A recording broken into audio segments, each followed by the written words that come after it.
Mga unta, ako'y luto. Mura na ako ang luto, di na ako magdugang. Ang atong sudan karon ay pinakbet.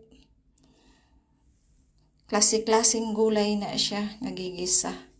Ibutangan og gamayng karning baboy, dayon na ay gamayng alamang.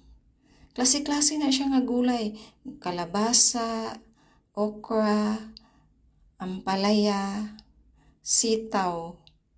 Kana ganing isa pa lang kagulay ani no, kalabasa, daghan na kay kang makuha ana. Na vitamin A. Dayon dungagan pag dungagan pag mga klase-klaseng gulay. Pero naging daghan ang makuha natong kaayuhan ana sa lawas. Kay isa pa gani ka gulay, daghan naman kay kang makuha. Mangganahan jud kay kuaning ni abitang pinakbit kay klase-klase gyud nga gulay ang naa ani. Mura day taga-inom ani og multivitamins. Mao ni pagkaon nga barato ra ba?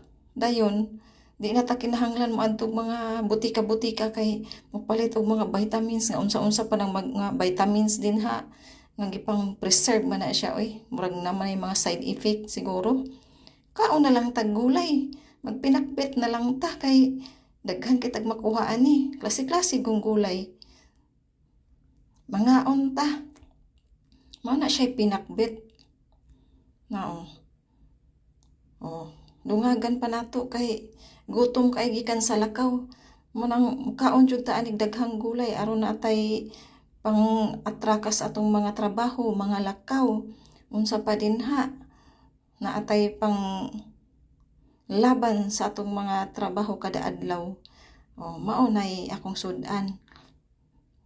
Pinakbet. Pak na pak, bet na bet. Okay, mga unata.